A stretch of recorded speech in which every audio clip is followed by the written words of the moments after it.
What's good, party people?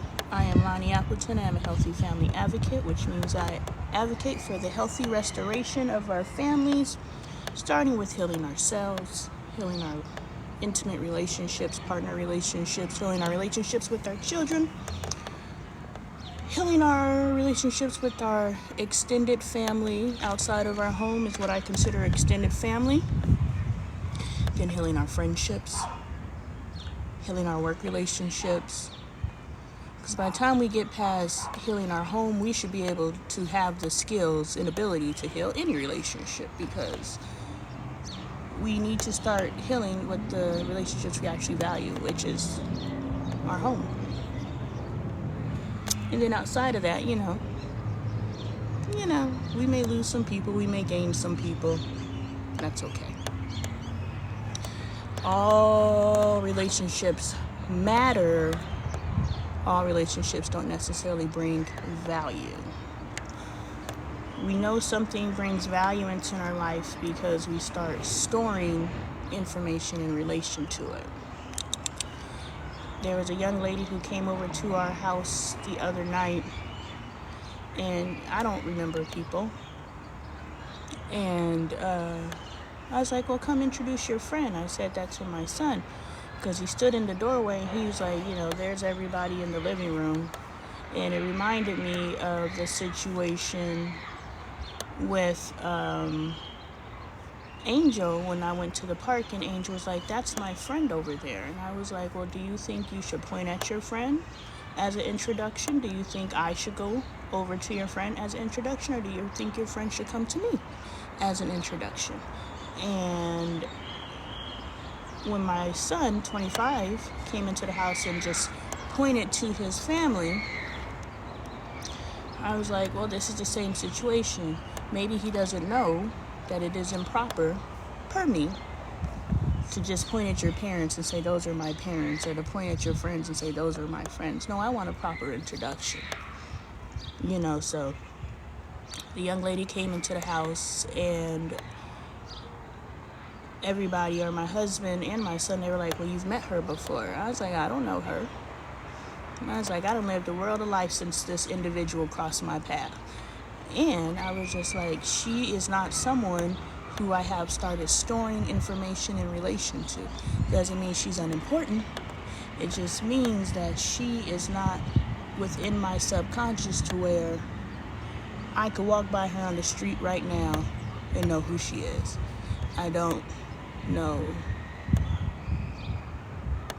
I don't know who she is. So we know that people are valuable to us, and you know that you are a valuable person to someone because they start storing your memories. And when you come into their field of awareness, they don't immediately start storing memories.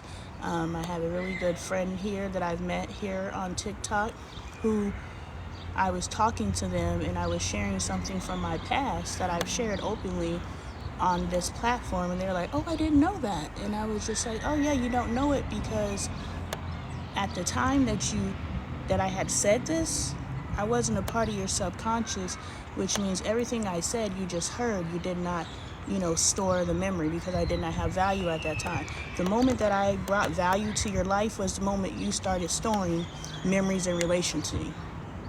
So that's how you know whether you have a value relationship or not.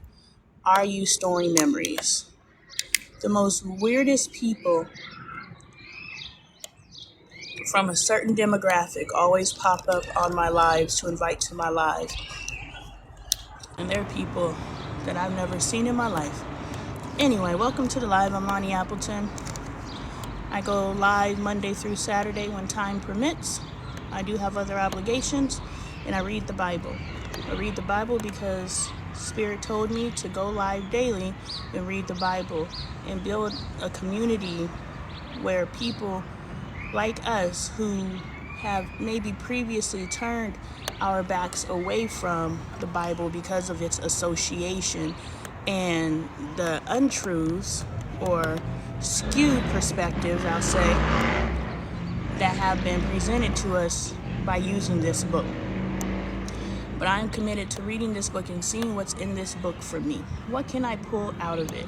And as doing it as a community, now we all can, enjoy each other's energy while seeing what's in this book for us.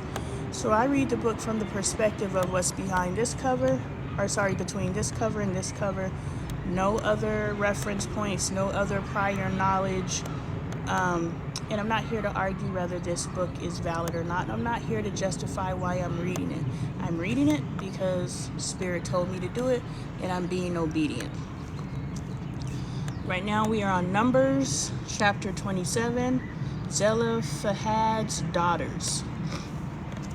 Very interesting. Very interesting that Zelophehad's daughters get a whole chapter. Usually when they mention women in the Bible thus far, they get a little, boop, they had a daughter. But now, they get a whole chapter. So let's go see what Zelophehad's daughters did. Thank you for the love, my friend.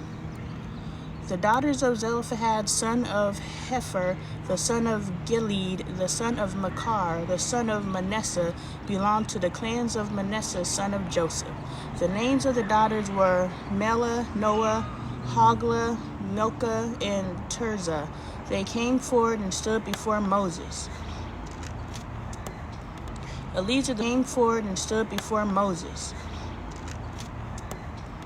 Eleazar the priest, the leaders of the whole assembly at the entrance to the tent of meeting, and said, "Our father died in the wilderness. He was not among Korah's followers, who banded together against the Lord, but he died for his own sin and left no sons.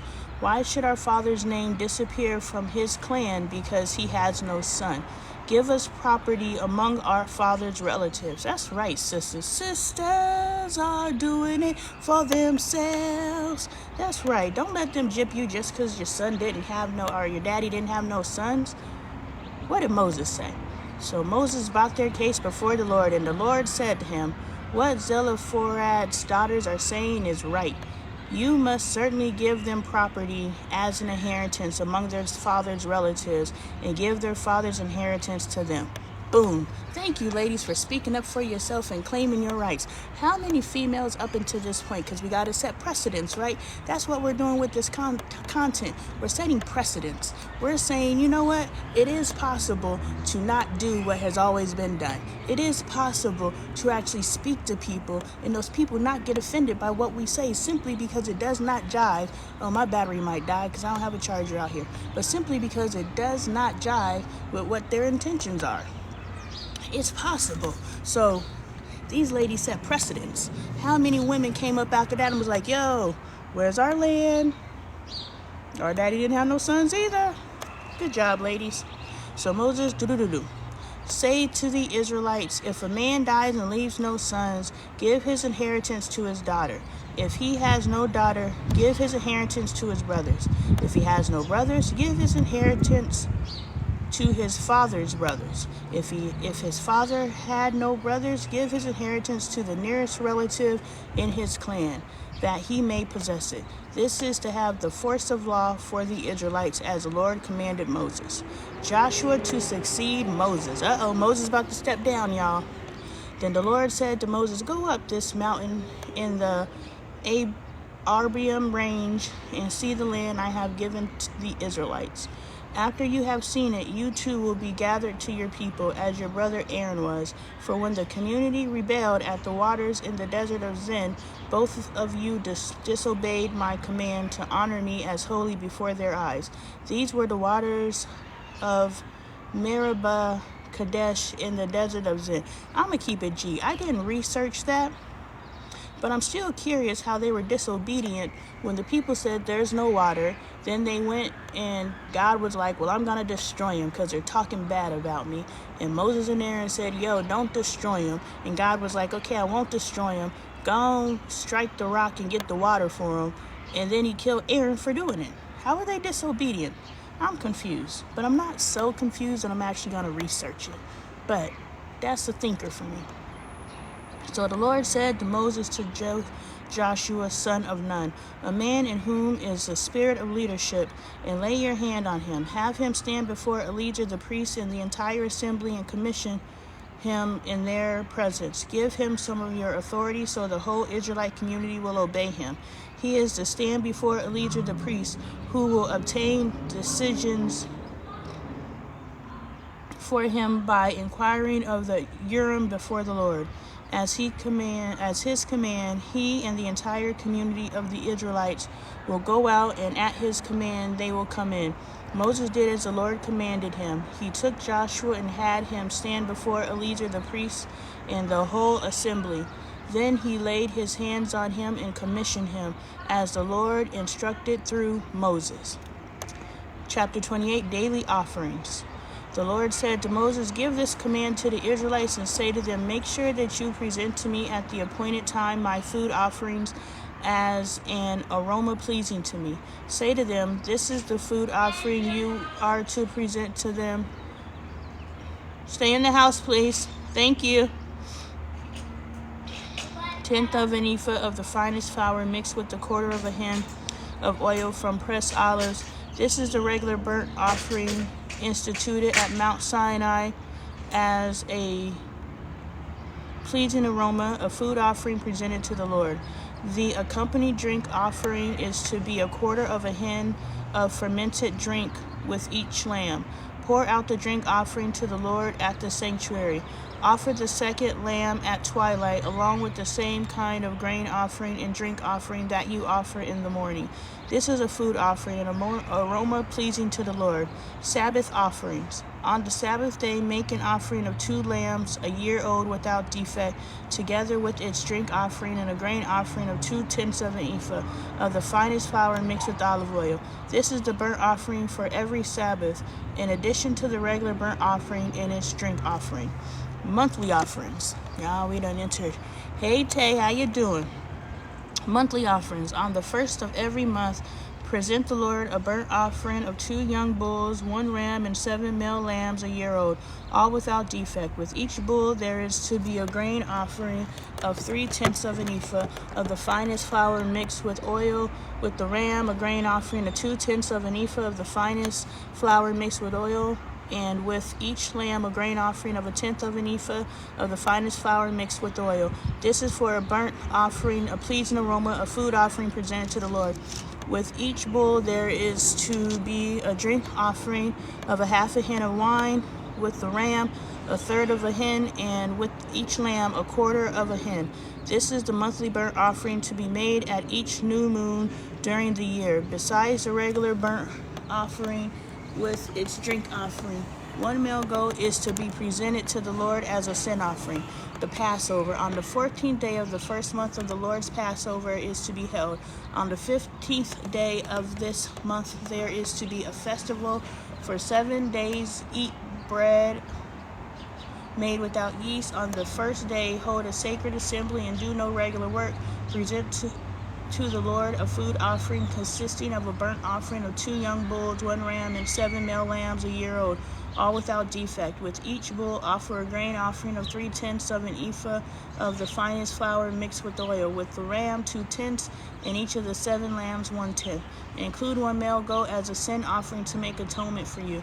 Offer these in addition to the regular morning burnt offering. In this way, present the food offering every day for 7 days as an aroma pleasing to the Lord. It is to be offered in addition to the regular burnt offering and its drink offering. On the 7th day, hold a sacred assembly and do no regular work. The Festival of Weeks. On the day of the first fruits, when you present the Lord an offering of new grain during the Festival of Weeks, hold a sacred assembly and do no regular work. Present a burnt offering of 2 young bulls, 1 ram, and 7 male lambs a year old as an aroma pleasing to the Lord. With each bull there is to be a grain offering of 3/10 of an ephah of the finest flour mixed with oil. With the ram, 2/10, and with each of the 7 lambs 1/10. Include 1 male goat to make atonement for you. Offer these together with their drink offerings, in addition to the regular burnt offering and its grain offering. Be sure the animals are without defect. Chapter 29, the Festival of Trumpets. We getting y'all. We getting there.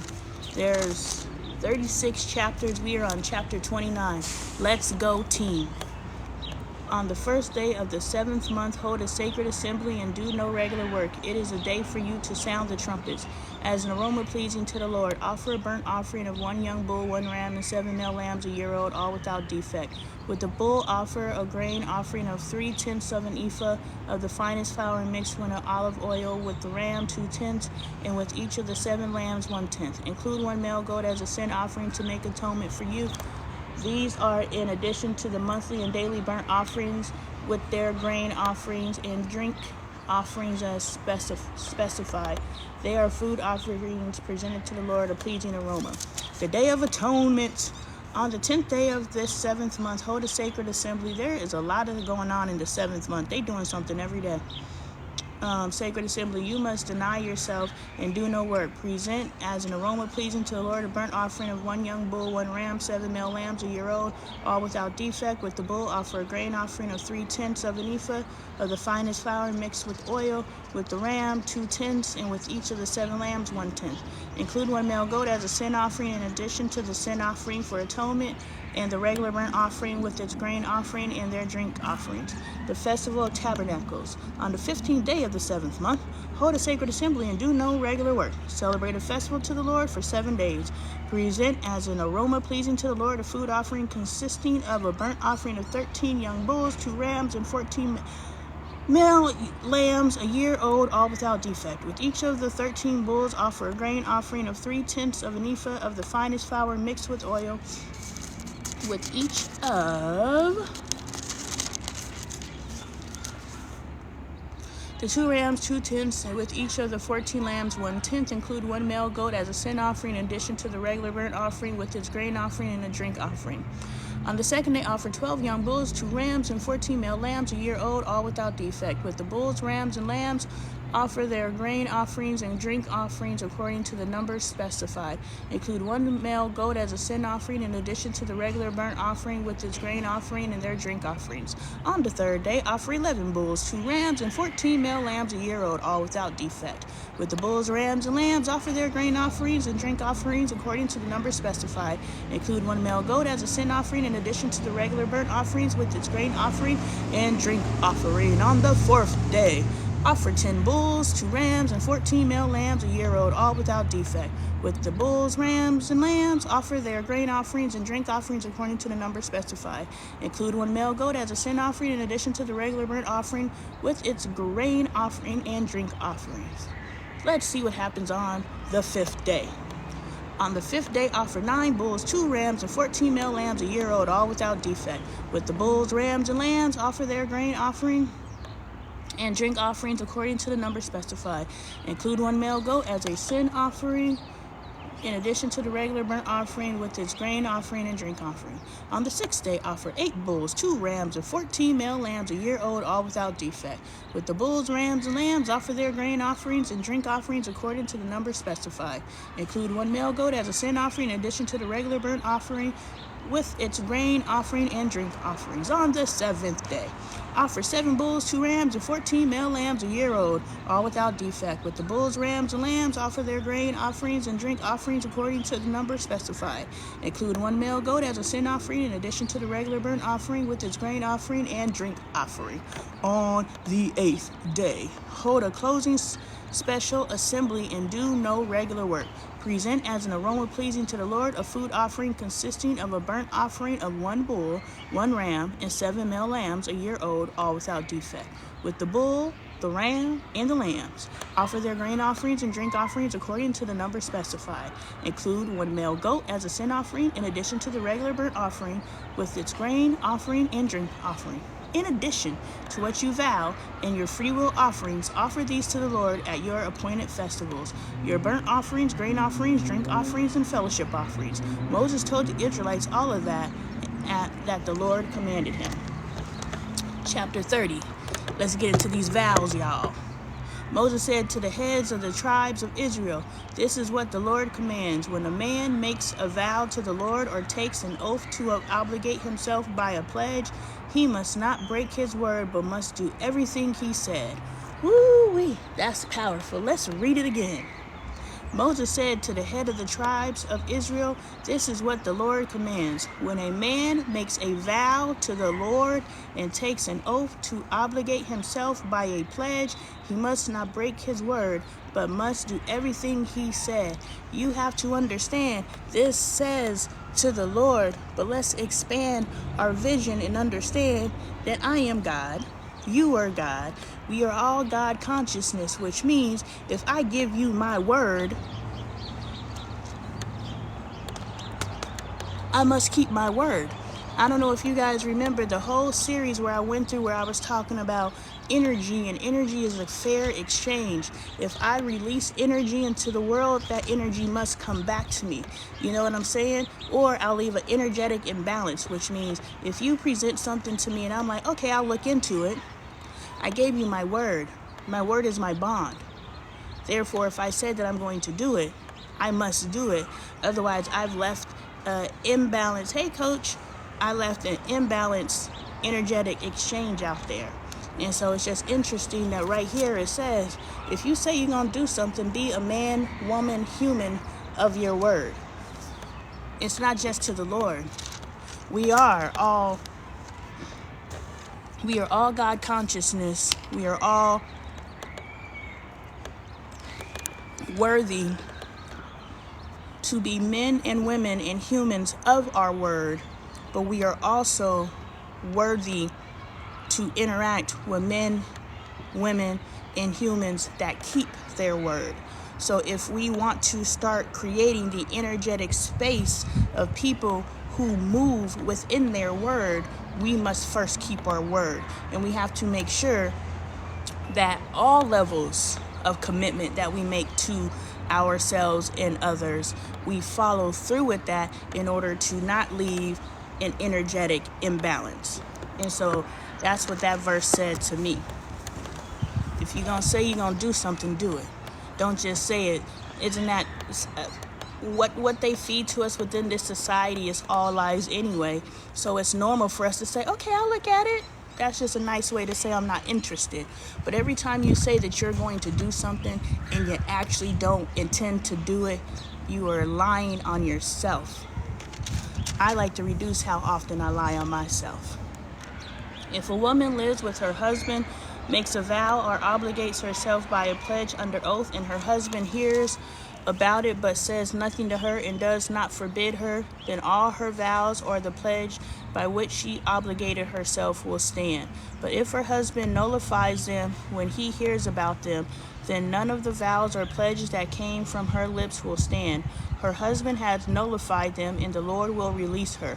Her husband may confirm or nullify any vow she makes or any sworn pledge to deny herself. But if her husband says nothing to her about it from day to day, then he confirms all her vows or the pledges binding on her. He confirms them by saying nothing to her when he hears about them. If, however, he notifies them sometime after he hears about them, then he must bear the consequences of her wrongdoing. These are the regulations the Lord gave Moses concerning relationships between a man and his wife and between a father and his young daughter still living at home. That's a thinker.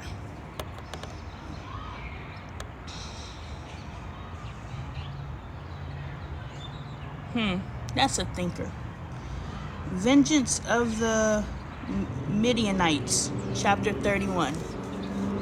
The Lord said to Moses, "Take vengeance on the Midianite for the Israelites. After that you will be gathered to your people."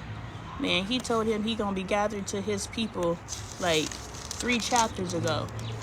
So apparently when God tells you about to be gathered to your people, it's not instantly. Even though he told Aaron was going to get gathered, and Aaron got gathered almost expeditiously. But apparently he's like, Moses, I'm about to gather you to your people. But before I gather your behind, I got some more messages for you to deliver on my behalf. The Lord said to Moses, "Take vengeance on the Midianites for the Israelites. After that, you will be gathered to your people." So Moses said to the people, "Arm some of your men to go to war against the Midianites so that they may carry out the Lord's vengeance on them. Send into battle 1,000 men from each of the tribes of Israel. So 12,000 men armed for battle, 1,000 from each tribe, were supplied from the clans of Israel. Moses sent them into battle, 1,000 from each tribe, along with Phinehas, son of Eleazar, the priest, who took with him articles from the sanctuary and the trumpets for signaling. Oh, they done took stuff from the sanctuary. You already know them sanctified. They fought against Midian, as the Lord commanded Moses, and killed every man. Among their victims were Evi, Rekem, Zur, Hur, and Reba, the 5 kings of Midian. They also killed Balaam, y'all remember Balaam, son of Beor, with the sword. The Israelites captured the Midianite women and children. You remember Balaam was trying to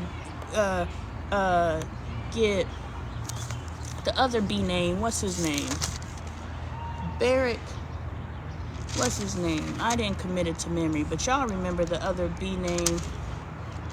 Balaam's first marriage. So there's Balaam. Now who died? I'm curious. Oh, Balaam died. Oh shoot, hold on. Balaam saw that displeased. Oh, so Balaam was the messenger. Balak. Okay, boom. Balak wanted Balaam to be the intercessory between him and God, and ask God to show Balak favor so that he could conquer the Israelites. Balaam was like, nah, dude, because if I go against God, that's the end of my life. So Balaam lived until they went and fought with the Midian people. Then Balaam got to God. That's who Balaam is. The Israelites captured the Midianite women and children and took all the Midianite herds, flocks, goods as plunder. They burned all the towns where the Midianites had settled, as well as all their camps. They took all the plunder and spoils, including the people and animals, and brought the captive spoils and plunders to Moses and Eleazar, the priests, and the Israelite assembly at their camp on the plains of Moab, by the Jordan across from Jericho. Moses, Eleazar, the priests, and all the leaders of the community went to meet them outside the camp.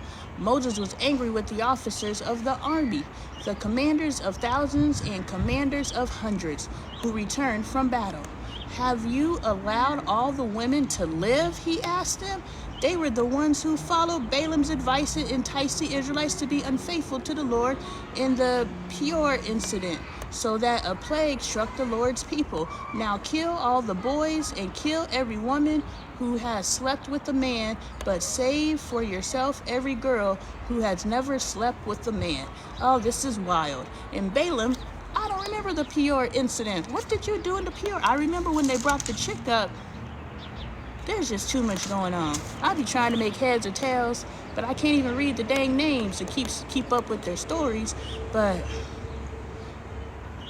this is the one time in life it pays to be a virgin, apparently. Anyone who has killed someone or touched someone who has killed must stay outside the camp 7 days. On the 3rd and 7 days, you must purify yourself and your captives. Purify every garment as well as everything made of leather, goat hair, or wood. Then Eleazar the priest said to the soldiers who had gone into battle, "This is what is required by law that the Lord gave Moses: gold, silver, bronze, iron, tin, lead, and everything else that can withstand fire must be put through the fire, and then it will be clean. But it must also be purified with the water of cleansing, and whatever cannot withstand fire must be put through that water. On the 7th day, wash your clothes, and you will be clean. Then you may come into the camp." That reminds me, somebody sent me a video of someone who every time they get new candles, they cleanse their candles, they energetically cleanse them, so they're using herbs, Florida water, whatever else. I didn't watch the video with sound on, so I don't know exactly. I just recognized the herbs, Florida water, whatever else. I didn't watch the video with sound on, so I don't know exactly. I just recognized it's been in like a store or something. You have to understand that people are touching everything, and they're transplanting their energy on that which you are going to purchase and bring into your home. So I can understand cleansing things however you choose, saging things, whatever, just to remove and purify energy. I can understand that. I don't know if it's necessary, but I understand it. Dividing the spoils. You're fine. Just stay in the house. It's fine. The Lord said to Moses, you and Eliezer the priest. That's not why they're cleansing their candle, but I just made the connection. They're cleansing their candle for energetic and infusing it with their intentions and those types of things. I just made the connection though. The Lord said to Moses, you and Eliezer the priest and the family heads of the community. See, we act like we can't make connections between things because it's not an explicit connection.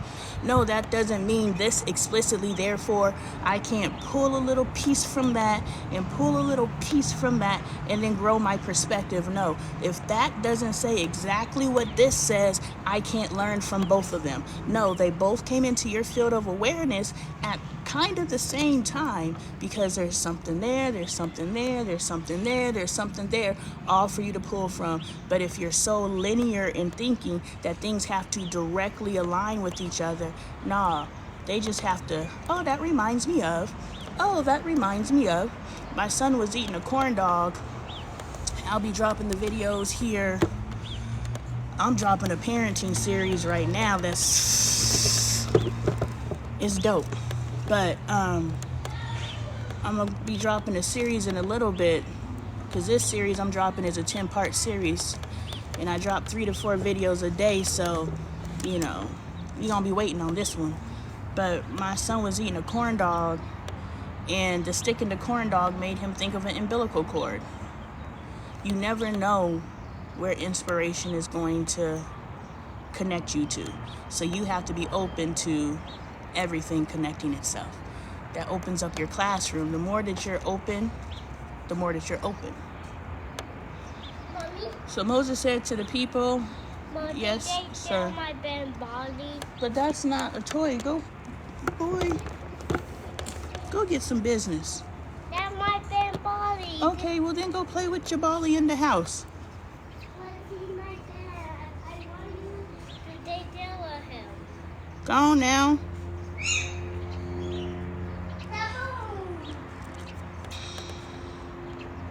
All right, dividing the spoils, I had to find my place. The Lord said to Moses, you and Eliezer the priest and the family heads of the community are to count all the people and animals that were captured. Divide the spoils equally between the soldiers who took part. Hold on, did he say to kill these people? Allow all the women to live? How they were the ones who followed it. Okay, here we go. Lord, so that the plague struck. Now kill all the boys and kill every woman who is not a virgin. Dang, okay. That's crazy. I just had to reread that because it sunk into my head that he's just like, yo, everybody got to go except for the virgins. The Lord said to Moses, you and Eliezer the priest and the family head of the community are to count all the people and animals that were captured. Divide the spoils equally between the soldiers who took part in the battle and the rest of the community. From the soldiers who fought in the battle set apart as tribute for the Lord, 1 out of every 500, whether people, cattle, donkeys, or sheep. Take this tribute from their half share and give it to Eliezer the priest as the Lord's part. From the Israelites' half, select 1 out of every 50, whether people, cattle, donkey, sheep, or other animals. Give them to the Levites, who are responsible for the care of the Lord's tabernacle. So Moses and Eliezer the priest did as the Lord commanded Moses. The plunder remained from the spoils that the soldiers took was 675,000 sheep, 72,000 cattle, 61,000 donkeys, and 32,000 women who had never slept with men. You already know how I feel. The half share of those who fought in the battle was 337,500 sheep, of which the tribute for the Lord was 675. 36,000 cattle, of which the tribute for the Lord was 72. 30,500 donkeys, of which the tribute for the Lord was 61. 16,000 people, of whom the tribute for the Lord was 32. See, that's how they get you. Now, I'm a tither. I believe in it. I'm here. I'm gang. I did go through the period of time where I was just like, well, how much they tithing over in Islam? Because this 10% is taxing. Well, over in Islam is 3%. So I definitely was like, I'm still being obedient. But what I'm saying is, if you got 16,000 people and you only got to come up off of 32, that's not a lot.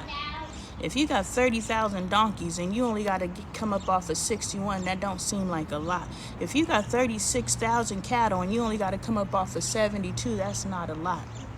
So what Spirit told me when I was contemplating this number 10%, I believe when they came up to came up with this number, and this number I believe was come up with, is that your best decision?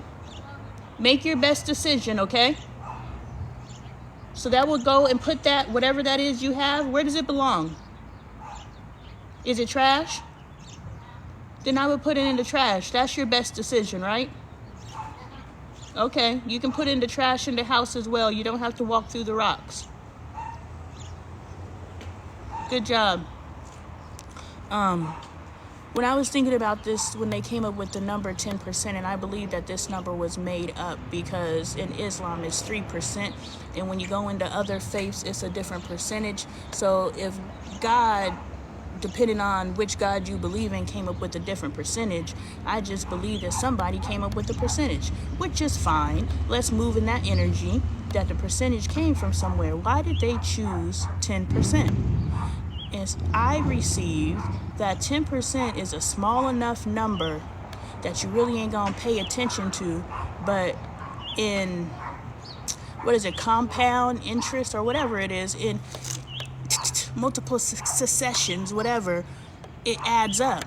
Now, if you giving 32 and you giving 32 and you giving 32 and you giving 32, and say my congregation is 1,000 deep and everybody's giving 32, yeah, that 32 wasn't a lot for you, but that 32 times 1,000, I just came the fuck up.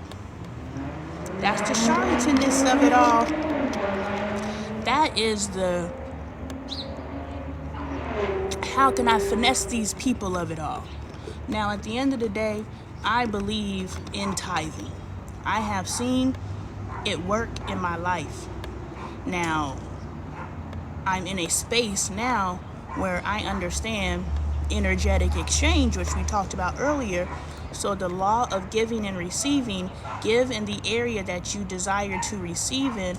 Don't give from a lack energy, though. If you're giving, man, I need money, so I'm giving money. That energetic vibration, no, we're not going to talk about that. That energetic vibration is going to block the ability to receive that which you give from. So that's why God loves a cheerful giver. But we ain't there yet. Thank you for the love. Son, go and get some business.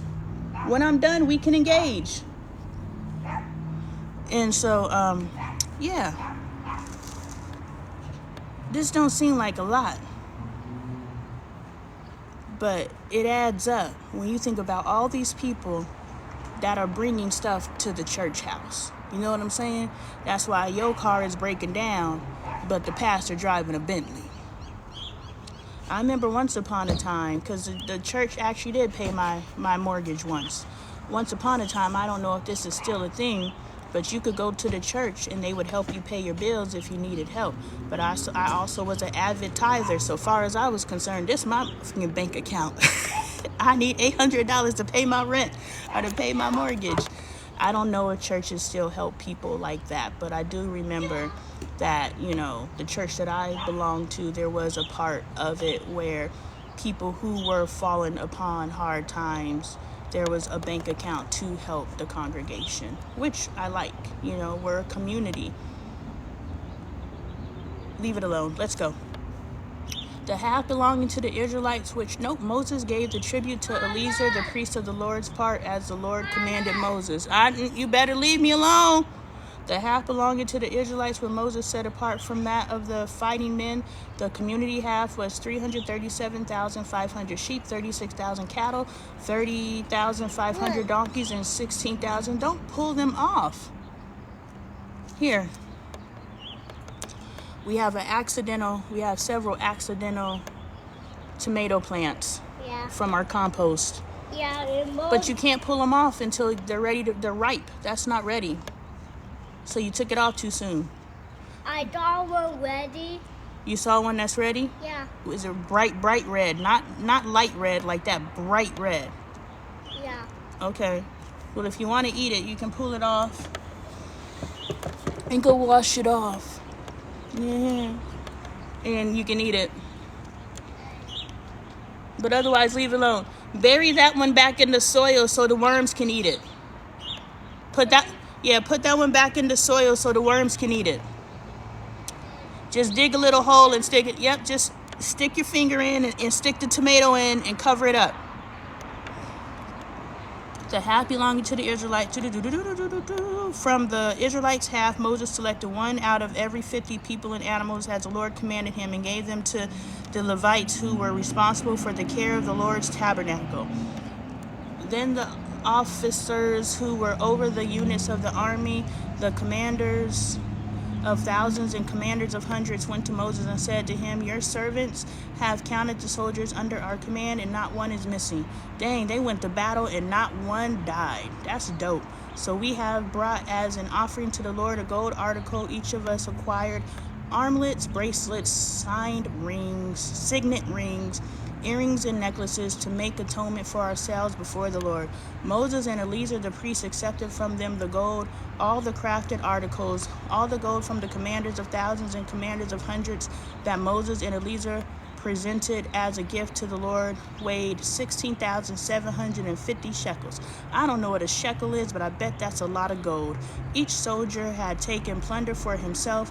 Moses and Eleazar the priests accepted the gold from the commanders of thousands and commanders of hundreds and brought it into the tent of meeting as a memorial for the Israelites before the Lord. The Transjordan tribes. What time is it?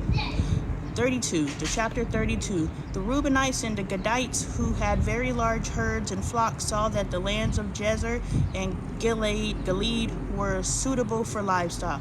So they came to Moses and Eleazar the priest and to the leaders of the community and said, Adaroth, Dibon, Jazer, Nimrah, Heshbon, Alile, Sabum, Nebo, and Beon, the land the Lord subdued before the people of Israel, are suitable for livestock, and your servants have livestock.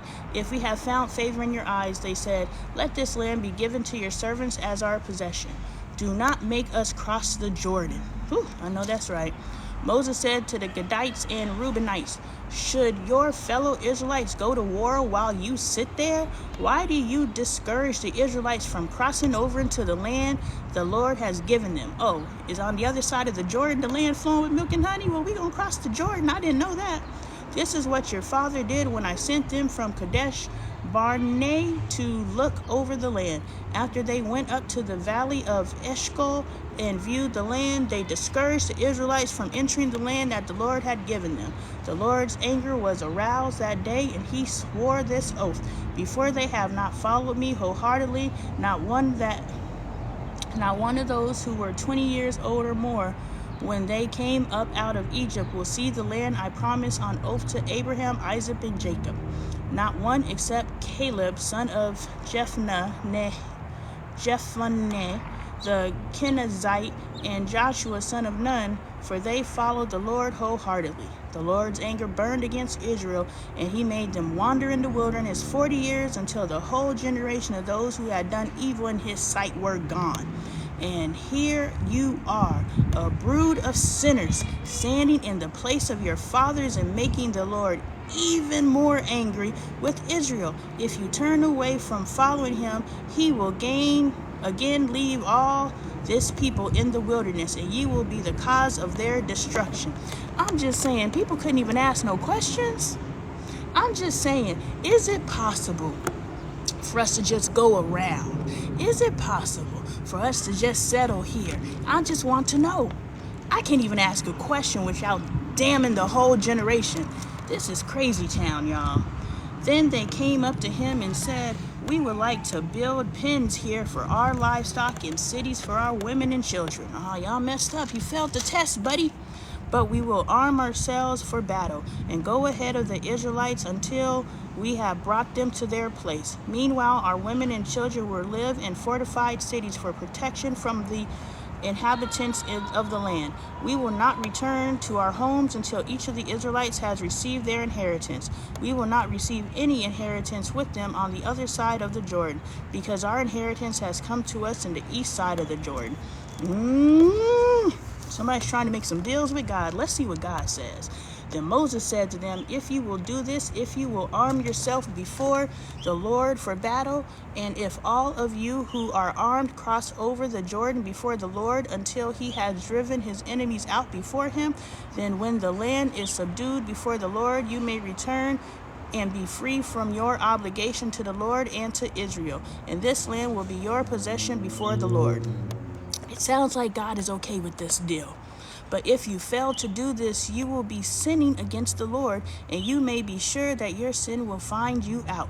Build cities for your women and children and pens for your flocks, but do what you have promised. This is twice since we've read today that God said, be a man, a woman, a human of your word. So whoever is in earshot, if there is something you said and I know exactly what you're talking about, so I'm going to do it.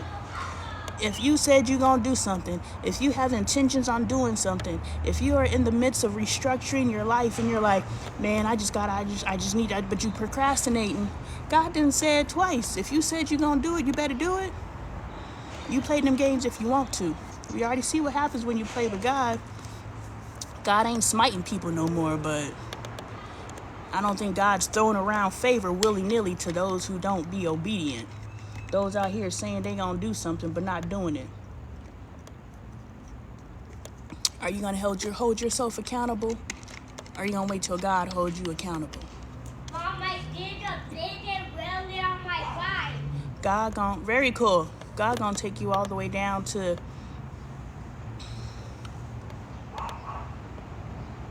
I don't know what they got, cinder blocks. God gonna take you all the way down to the cinder blocks if they got to. I don't want to be dropped down to the cinder blocks no more, so I'm going to be a woman of my word as often as possible. If you fail to do this, you will be sinned against. The Gadites and Reubenites said to Moses, we, your servants, will do as our Lord commands. Our children and wives, our flocks and herds will remain here in the cities of Gilead. But your servant, every man who is armed for battle, will cross over to fight before the Lord, just as our Lord. Spirit told me that was going to pop on the screen. Then Moses gave orders about them to Eleazar the priest and Joshua son of Nun, and to the family head of the Israelite tribes. He said to them, if the Gadites and Reubenites, every man armed for battle, cross over the Jordan with you before the Lord, then when the land is subdued before you, you must give them the land of Gilead as their possession. But if they do not cross over with you armed, they must accept their possession with you in Canaan. The Gadites and Reubenites answered, your servants will do what the Lord has said. We will cross over before the Lord into Canaan armed, but the property we inherit will be on this side of the Jordan.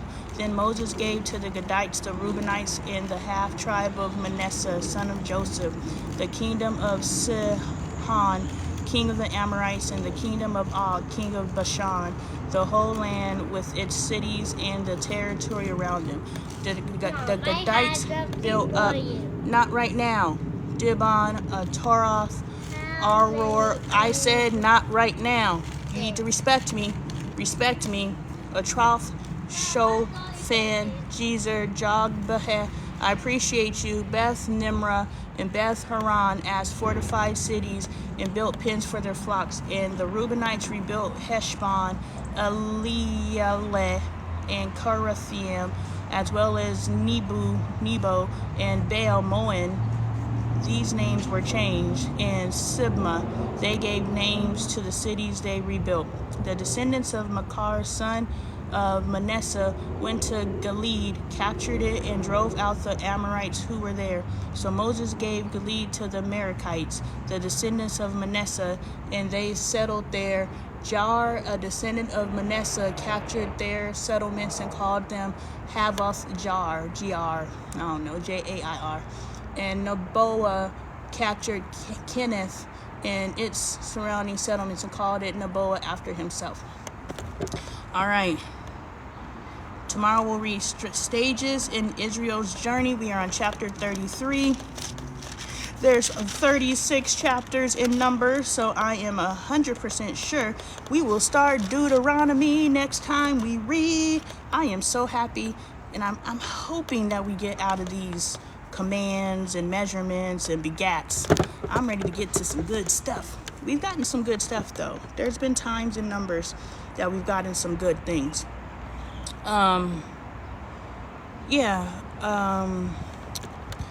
If you did not catch the live or the full live or any of the reading, we've been reading since Genesis 1. So if you haven't caught any of those and you're interested, I repost all of my lives on YouTube. Lonnie, Lonee, Appleton, Appleton, live, Live. So Lonnie Appleton live on YouTube. I post. Go ask your father. He's literally right there. Go ask Dad. Don't come out again and address me. Go talk to your father. Yeah, he's in closer proximity, so go talk to him. Yeah. So I post my Bible studies as well as all my other lives there.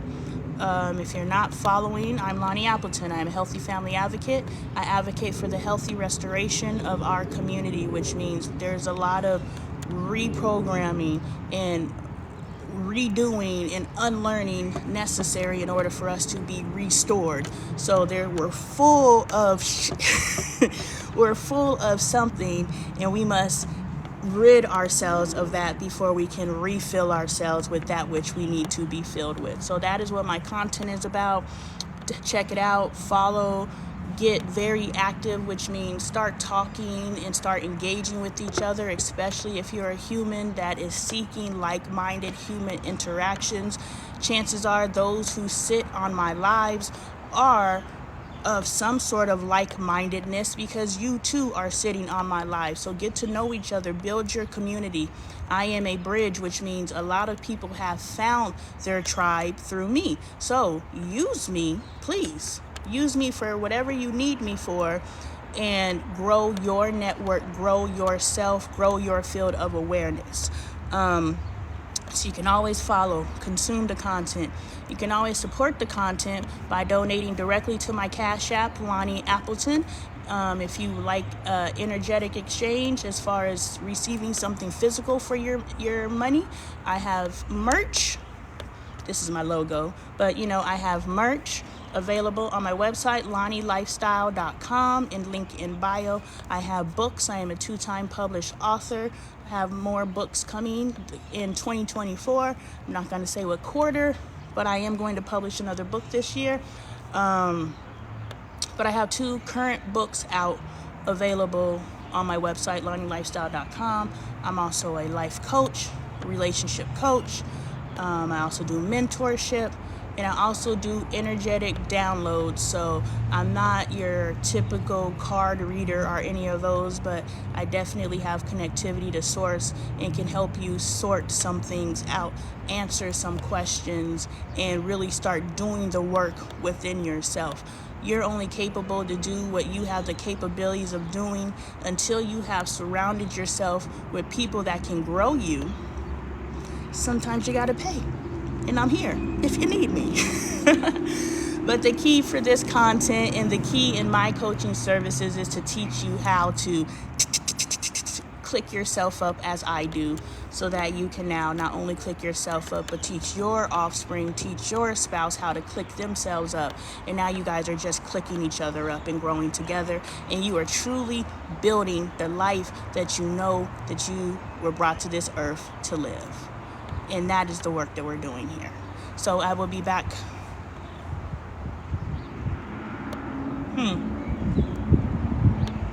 Hold on. I gotta see because I know I work. Hold on real quick. Because I know I work. Hold on real quick. Noon Mountain Standard Time. It is presently 12:58, so 58 minutes ago. I go live every day if time permits, Monday through Saturday, so I will be back Saturday.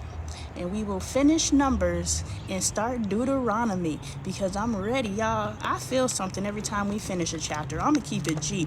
And a lot of y'all are riding from reading to reading, so you done finished a chapter too. So I don't know who woke up in 2024 and was like, I'm going to go listen to the Bible. Because I did wake up and say I'm going to read the Bible, but I didn't know that I was going to do it until 3 days prior.